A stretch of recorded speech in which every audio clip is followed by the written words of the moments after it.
ప్రపంచంలో వేగంగా అభివృద్ధి చెందుతున్న దేశాల్లో భారత్ కూడా ఒకటి. గడిచిన 2 దశాబ్దాల్లో వేగంగా అభివృద్ధి చెందుతూ ప్రపంచ దేశాలకు సాయంగా మారుతోంది. అదే భారత్ ఇప్పుడు 4వ పారిశ్రామిక విప్లవాన్ని ముందుకు నడిపే శక్తిగా తయారైందని వ్యాపారవేత్తలు చెబుతున్నారు. 4.0గా పేర్కొనే దీని ద్వారా ప్రపంచ మ్యానుఫ్యాక్చరింగ్ హబ్గా అవతరించేందుకు అపార అవకాశాలు ఉన్నాయని నిపుణులు అంటున్నారు. కేంద్ర ప్రభుత్వం చేపడుతున్న సంస్కరణలు భారత్ను ఆ దిశగా నడిపిస్తున్నాయని అంటున్నారు. ఈ పరిణామాలతో అమెరికా, చైనా ఆర్థిక వ్యవస్థలకు దీటుగా భారత్ నిలబడే రోజు అతి దగ్గరలోనే ఉండే అవకాశం కూడా ఉందని నిపుణులు అంటున్నారు.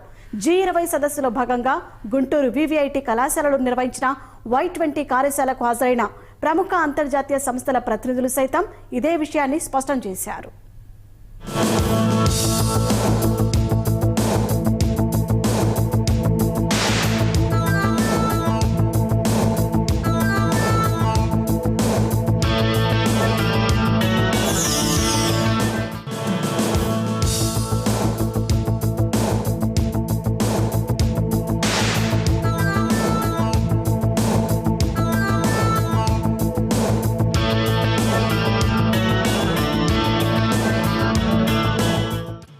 ఇండస్ట్రీ 4.0 ప్రపంచ దేశాల్లోని పారిశ్రామిక వర్గాలు ప్రస్తుతం జపిస్తున్న మంత్రం. మొదటి, 2, 3 పారిశ్రామిక విప్లవాలతో పోలిస్తే ప్రపంచవ్యాప్తంగా అత్యున్నత సాంకేతిక సేవలను అందుబాటులోకి తెచ్చేదే ఈ 4వ పారిశ్రామిక విప్లవం. దీని ద్వారా వేగంతో పాటు ఖచ్చితత్వం కలిగిన నాణ్యమైన సేవలు ప్రజలకు చేరువ కానున్నాయని తెలుస్తోంది. Industry 4.0 innovation 21st century skills అనే థీమ్పై గుంటూరు జిల్లా నంబూరులోని VVIT కళాశాలలో Y20 టాక్ అనే చర్చా వేదికను నిర్వహించారు. G20 సదస్సులో భాగంగా కేంద్ర ప్రభుత్వం చేపట్టిన ఈ కార్యక్రమాన్ని తొలిసారి ఆంధ్రప్రదేశ్ లో నిర్వహించారు. ఈ కార్యశాలలో VVIT vice chairman Mahadev Vasireddy, Y20 track chair Devanshisha, Microsoft project manager Vinay, Amazon operations manager Apoorva Maddela, Motorola project manager Keshavaram, Plug digital marketing manager Yashwanth Sai తదితరులు పాల్గొన్నారు. 4వ పారిశ్రామిక విప్లవం వల్ల కంపెనీల ఉత్పత్తులు, సేవల సరఫరాలో విప్లవాత్మక మార్పులు చోటు చేసుకోనున్నట్లు నిపుణులు తెలిపారు. Internet of things, cloud computing, analytics, artificial intelligence, machine learning తో సహా కొత్త సాంకేతికతల ద్వారా ఇంతకు ముందు ఎన్నడూ చూడనటువంటి సేవలు అందించేందుకు పరిశ్రమలు సిద్ధమవుతున్నాయని అంటున్నారు. ఈ న్యూ ఏజ్ టెక్నాలజీ ఇండస్ట్రీ 4.0 అనేది లాస్ట్ డికేడ్ అంటే 10 ఏళ్ల క్రితం ఉన్న ఉద్యోగాలతో పోలిస్తే నెక్స్ట్ 10 ఏళ్ళ ఉద్యోగాలు రకాలు మారబోతున్నాయి. ఏ రావటం వల్ల ఉద్యోగాలు తగ్గిపోవటం కాదండి, ఉద్యోగాలు రకాలు మారబోతున్నాయి. మనకి ఇప్పుడు ఒక 20 ఏళ్ల క్రితం బొమ్మలు వేస్తున్నారు అనుకుందాం. ఒక బొమ్మ వేస్తా ఉన్నప్పుడు కంప్యూటర్లు కనుక్కొని డిజిటల్ ఆర్ట్ అనేది మొదలైంది అనుకుందాం. డిజిటల్ ఆర్ట్ మొదలైతే ఆ బొమ్మ వేసేవాడికి ఉద్యోగం పోలేదు. ఇంకా బాగా, ఇంకా జాగ్రత్తగా, ఇంకా క్విక్గా వాడి ఉద్యోగం అనేది కంఫర్టబుల్ అయింది. అలానే AI అనేది కూడా ఉన్న ఉద్యోగాలకి ఇంకా ఉపయోగపడి ఇంకా బాగా చేయడానికి పనికొస్తుంది అనేది మేము నమ్ముతున్నాం.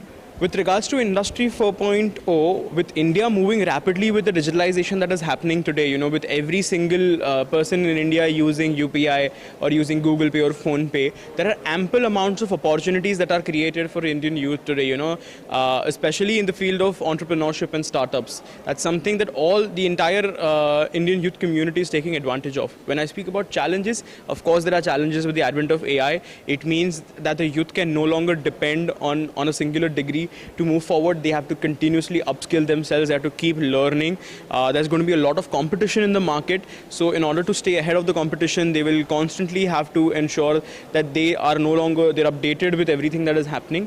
So these are some of the challenges and opportunities that will be created. G20 దేశాల్లోని మిగిలిన దేశాలతో పోలిస్తే ఇండస్ట్రీ 4.0లో భారత్ ముఖ్య భూమిక పోషించే అవకాశం ఉందనేది పారిశ్రామిక వర్గాలు చెబుతున్నాయి. 4వ పారిశ్రామిక విప్లవ భావనలను, సాంకేతికతలను అన్ని రకాల పరిశ్రమలు అన్వయించుకోవాలి. ముఖ్యంగా తయారీ రంగాలతో పాటు చమురు, సహజ వాయువు, మైనింగ్ సహా ఇతర రంగాల్లోనూ వీటికి ప్రాధాన్యం పెరుగుతోందని నిపుణులు భావిస్తున్నారు. స్మార్ట్ ఫ్యాక్టరీలలో ఇంటర్నెట్ ఆఫ్ థింగ్స్ సాయంతో పనిచేసే హైటెక్ పరికరాలను ఉపయోగించడం వలన అధిక ఉత్పాదకత, మెరుగైన నాణ్యత లభించే అవకాశం ఉన్నట్లు చెబుతున్నారు. మాన్యువల్ ఇన్స్పెక్షన్ బిజినెస్ మోడళ్లను AI పవర్డ్ విజువల్ ఇన్సైట్లతో భర్తీ చేయడం వల్ల తయారీలో లోపాలు తగ్గి డబ్బు, సమయం ఆదా అవుతుంది. తక్కువ పెట్టుబడితో నాణ్యత అలాగే వర్చువల్ గా ఎక్కడి నుంచైనా తయారీ విధానాన్ని పర్యవేక్షించే వెసులుబాటు దీని ద్వారా లభిస్తోంది. మెషిన్ లెర్నింగ్ ద్వారా అల్గారిథంలను వర్తింపజేయడం వల్ల ప్రాథమిక దశలోనే లోపాలను గుర్తించేందుకు ఆస్కారం ఉంటుంది. తద్వారా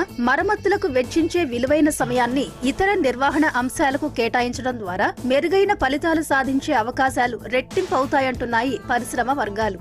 ఇండస్ట్రీ 1.0 చూసాం, 2.0 చూసాం, 3.0 చూసాం. యూటిలిటీస్ మాస్ మ్యానుఫ్యాక్చరింగ్ చూసాం 2.0లో. 3.0లో కంప్యూటర్ సెమీ కండక్టర్స్ రెవల్యూషన్స్ చూసాం.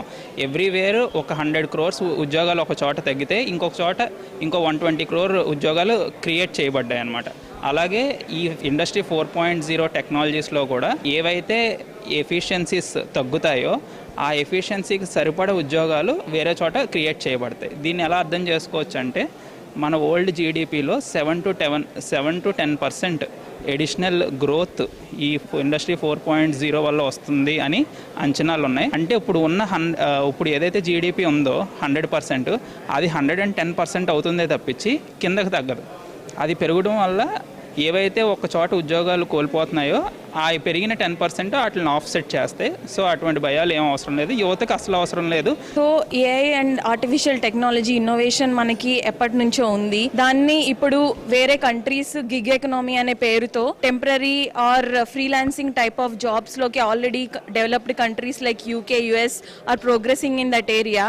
అండ్ ఇండియాలో already we have transaction value of worth 70% between US and India happening in freelancing. So ఈ మార్కెట్ ఇంకా only with some amount of known పీపుల్తోనే 70% exchange అయితే, and ఇలా చాలామంది స్టూడెంట్స్కి అవేర్నెస్ తీసుకొస్తే మనం గిగ్ ఎకనామీలో కూడా మనం చాలా పొటెన్షియల్లీ ట్యాప్ చేస్తాం. And industry 4.0 is all about industry, tech and innovation అయితే industry 5.0 where it is all about humans and expressions and emotions అనే దానిలో ఇండస్ట్రీ 5.0 రివల్యూషనైజ్ అవ్వబోతుంది. ఇండస్ట్రీ 4.0 ఈ పదాన్ని 2015లో వరల్డ్ ఎకనామిక్ ఫోరం వ్యవస్థాపకుడు, కార్యనిర్వాహక చైర్మన్ క్లాస్ స్వాబ్ తొలిసారి వినియోగించారు. 4వ పారిశ్రామిక విప్లవాన్ని అత్యాధునిక సాంకేతిక పరిజ్ఞానానికి ప్రతీకగా పేర్కొన్న ఆయన పారిశ్రామిక పెట్టుబడిదారీ విధానంలో గణనీయమైన మార్పులకు ఇది కారణమవుతుందని ష్వాబ్ నొక్కి చెప్పారు.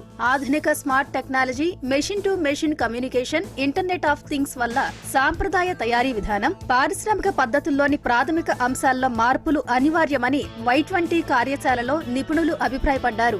వస్తు సేవల ఉత్పత్తి, సరఫరాలో ఆటోమేషన్ ప్రాధాన్యత పెరుగుతోందన్నారు.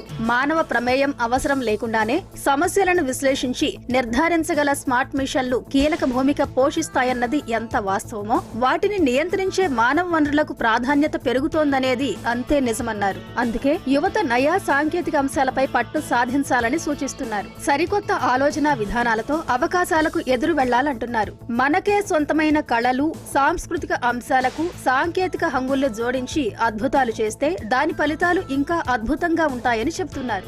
ఒక ప్రఖ్యాత సోషియాలజిస్ట్ అయిన డేవిడ్ బ్రూక్స్ ఏమన్నాడంటే అండి, న్యూయార్క్ టైమ్స్ కాలంలో ఏ అనేది మనిషిలో ఉండే ఆ రెడిడెంట్ ఏదైతే ఉందో దాన్ని తీసేసి it will pushes more towards human. అంటే మనలో ఉండే హ్యూమన్ ప్యూర్ స్కిల్స్ ఏవైతే ఉన్నాయో వాటికి ఎక్కువ స్కోప్ రాబోతుంది. ఎందుకంటే రెడిడెంట్ టాస్క్స్ ఏవైతే ఉన్నాయో, ఏవైతే మెషిన్స్ చేయబోతున్నాయో అవన్నీ మెషిన్స్ వెళ్ళిపోతున్నాయి. సో దీనికి మనం ముఖ్యంగా ఎట్లా ప్రిపేర్ అవ్వాలి అంటే ఎక్కువగా మన ఆర్ట్, మన హిస్టరీ, వీటన్నిటికీ ఒక ప్రాపర్ అబ్జర్వేషనల్ స్కిల్స్. రీసెంట్గా వచ్చిన ఫ్యూచర్ ఆఫ్ వర్క్ రిపోర్ట్ కూడా ఏమనంటుంది అంటే క్రియేటివ్ థింకింగ్, ప్రాబ్లమ్ సాల్వింగ్, ఇలాంటి స్కిల్స్ని ఎవరైతే ఒడిసిపట్టుకుంటారో, అంటే చదివేటప్పుడు కేవలం అంటే యాజ్ ఇట్ ఈస్గా చదవడం మాత్రమే కాకుండా ఆలోచిస్తూ, ప్రశ్నిస్తూ, ఒరిజినల్ థింకింగ్తో ఎవరైతే నేర్చుకుంటారో వాళ్ళకి ఈ ప్రపంచంలో ఇంకా ఎక్కువ ఆపర్చునిటీస్ వస్తున్నాయి అనేది మన కంక్లూజన్ అండి. ఈ ఏఐ ఎరా వచ్చినప్పటి నుంచి ఒక భయం అనేది స్టార్ట్ అయింది. అంటే మన జాబ్స్ ఉంటాయా, అన్నీ పోతాయని. మెయిన్గా మనం లాస్ట్ ఇయర్ డిసెంబర్ నుంచి ఈ చాట్ జీపీటీ ఇలాంటి టెక్ చూడడం వల్ల ఒక డౌట్ ఏంటంటే, కామన్ కన్ఫ్యూషన్ స్టూడెంట్స్కి కానీ యూత్కి కానీ, అంటే ఈ ఆటోమేషన్ వల్ల మన జాబ్స్ అన్నీ పోతాయా? దీనికి నేను ఒక ఆన్సర్ చెప్తాను. మనకు ఇంటర్నెట్ ఎవల్యూషన్ అనేది ఈ 1990s వచ్చింది. ఇంటర్నెట్ వచ్చే ముందు ప్రతి ఒక్కరు ఏమనుకున్నారంటే ఇంటర్నెట్ వచ్చి ఉన్న జాబ్స్ అన్నీ తీసేస్తుందని ఒక భయాన్ని అయితే క్రియేట్ చేసింది. కానీ ఆ భయం ఎన్ని ఇయర్స్ ఉండింది? ఒక 2 years ఉన్నింది. తర్వాత ఇంటర్నెట్టే లక్షల కొద్ది జాబ్స్ని క్రియేట్ చేసింది. సిమిలర్లీ ఈ ఏఐ చాట్ జీపీటీ లాంటివి రావడం వల్ల కొన్ని జాబ్స్ పోతాయి, నిజమే. మనం మాన్యువల్గా చేసే జాబ్స్, అంటే మనం ఒక తెలివి లేకుండా జస్ట్ మాన్యువల్గా మన బాడీ మాత్రమే యూజ్ చేసే జాబ్స్, కొన్ని రిపిటేటివ్ జాబ్స్ అనేవి ఖచ్చితంగా పోతాయి. బట్ అవి పోయాయని చెప్పి అన్ఎంప్లాయ్మెంట్ ఎక్కువ పెరిగిపోద్ది అంటే కాదు. ఎందుకంటే ఈ ఏఐ కొన్ని వేల క్రియేటివ్ జాబ్స్ని ఆల్రెడీ క్రియేట్ చేసింది, కొన్ని లక్షల్లో క్రియేటివ్ జాబ్స్ని ఇంకా క్రియేట్ చేయబోతుంది. మనం ఇప్పుడు న్యూస్ చూసినట్టయితే కొన్ని కంపెనీస్ ఇలా లే ఆఫ్ చేస్తుంది, ఏఐ చాట్ బోట్ రావడం వల్ల ఉన్న ఎంప్లాయీస్ అని తీసేస్తుంది అన్నారు. అంటే దానికి ఇక్కడ అర్థం ఏంటి? మనం క్రియేటివ్గా ఉండాలి, మనం లేటెస్ట్ టెక్నాలజీస్ కనేది మనం అడాప్ట్ చేసుకోవాలి అని ఒక సిగ్నల్ ఇస్తుంది, అంతేగాని మన ఉన్న జాబ్స్ అన్నీ పోతాయని కాదు.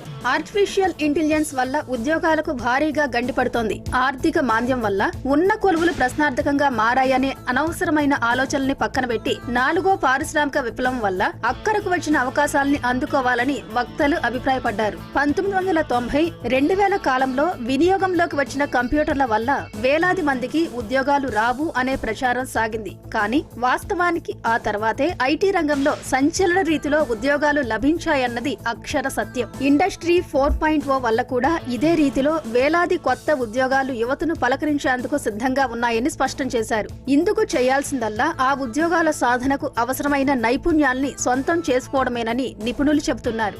ఈ ఇండస్ట్రీ 4.0 ముఖ్యంగా కూడా ఆర్టిఫిషియల్ ఇంటెలిజెన్స్, కృత్రిమ మేధ ఆధారంగా ఉండబోతుంది. సో కృత్రిమం మీద చాలామందికి ఉన్నట్టు ఒక అపోహ ఏంటంటే దానివల్ల సంప్రదాయబద్ధమైన చాలా రకాలైన ఉద్యోగాలు కోల్పోతాం అనేటువంటి ఒక అపోహ ఉంది. కానీ ఇక్కడ మేధావులు వాళ్ళు చెప్తున్న పాయింట్ ఏంటంటే దీనివల్ల ఉద్యోగాలు కోల్పోవటం లేదు, మరిన్ని ఉద్యోగాలు సృష్టింపబడుతున్నాయి. ఏ విధంగా అయితే 1990s మనం 3వ పారిశ్రామిక విప్లవం ద్వారా భారతదేశంలో ఐటీ రంగం వస్తే ట్రెడిషనల్ క్లరికల్ జాబ్స్ పోతాయని అందరూ భయపడ్డారు. కానీ ఐటీ జాబ్స్ తీసేయకపోగా చాలా లక్షలాది జాబ్స్ని, చాలా లక్షలాది జీవితాలని సుసంపన్నం చేసింది. సో అదేవిధంగా ఏఐ మనం ఉండే సంప్రదాయ రంగం నుంచి ఒక కొత్త రకాలైన జాబ్స్ని వాటిని క్రియేట్ చేస్తుంది. గత 3 పారిశ్రామిక విప్లవాలు అందించిన అవకాశాలని పూర్తి స్థాయిలో సద్వినియోగం చేసుకోలేకపోయినా భారత్ 4వ పారిశ్రామిక విప్లవానికి మాత్రం మార్గదర్శకంగా నిలవనుంది. దీంతో ఉత్పత్తి, సాంకేతిక రంగాల్లో అన్ని దేశాలతో కలిసి ముందుకు నడవాలని భావిస్తోంది. ఇందుకోసం భారత్ లో ఉన్న యువత రానున్న రోజుల్లో ప్రపంచంలోని ప్రముఖ కంపెనీలకు ఆధారంగా నిలవనుంది. ముఖ్యంగా చాలా దేశాలు నైపుణ్యం కలిగిన నిపుణుల కొరతను ఎదుర్కొంటున్నాయి. ఆ కొరతను అధిగమించే సత్తా భారత్ దగ్గర ఉంది. అందుకే ఇటీవలి కాలంలో భారత్ ప్రపంచ మార్కెట్లో గేమ్ చేంజర్ గా అవతరించింది. దీనికి ఉదాహరణే భారత్ లో ఏర్పాటవుతున్న సంస్థలు, భారత్ ఇతర దేశాలతో చేసుకుంటున్న ఒప్పందాలు. వీటిని అందిపుచ్చుకునేందుకు యువత సిద్ధంగా ఉండాలని నిపుణులు సూచిస్తున్నారు.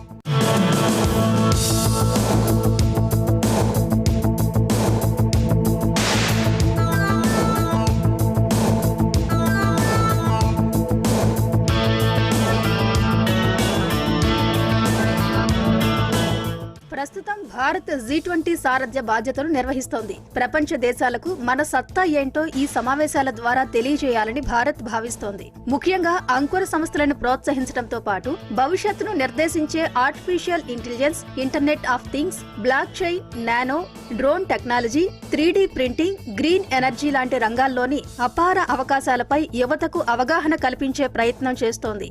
ఇదే విజయవంతమైతే రానున్న రోజుల్లో ఇండస్ట్రీ 4.0కు భారత్ కేంద్ర బిందువు కానుంది. ఇది